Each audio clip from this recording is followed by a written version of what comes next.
your best experience at the Montreux Jazz Festival, if I may ask? There are so many. I just live nearby, so I can come here almost every night and, you know, enjoy something.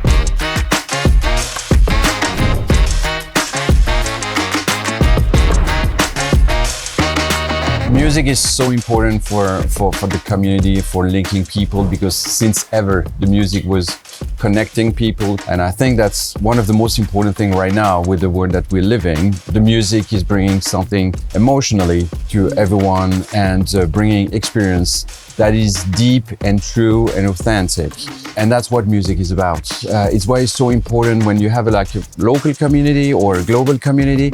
It's exactly the same. You don't have any barrier with the music. Absolutely, no, because it goes, I think, right to the heart of what we do and also why we do it. I think our engagement here at the Montreux Jazz Festival is so much linked to the fundamental belief of our founder, Henri Nestlé. It's, you know, supporting neighbors, and also this idea of you can only thrive when your community around you thrives as well with you.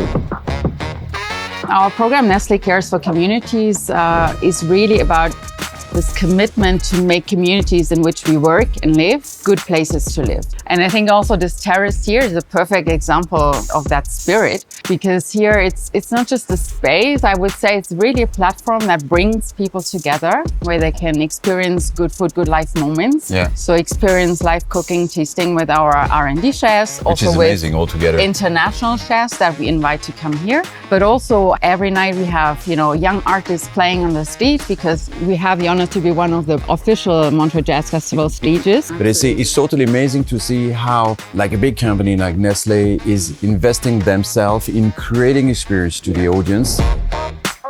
We are very proud to support the Montreux Jazz Artists Foundation, nurturing young talent, emerging talents, because I think also investing in the next generation is also investing in the future of our communities. When we created this foundation, people will say, well, I mean, why are you doing that? And say, because the young artists, they need institutions like Montreux and all the partners around them to support them entering the music business. I think at the end of the day, it's all about connection, creativity, community, and also creating the space for the audience, of course, but also for all the artists, you know, to come to a place, come together, have this experience and you know, feel enriched by all of it.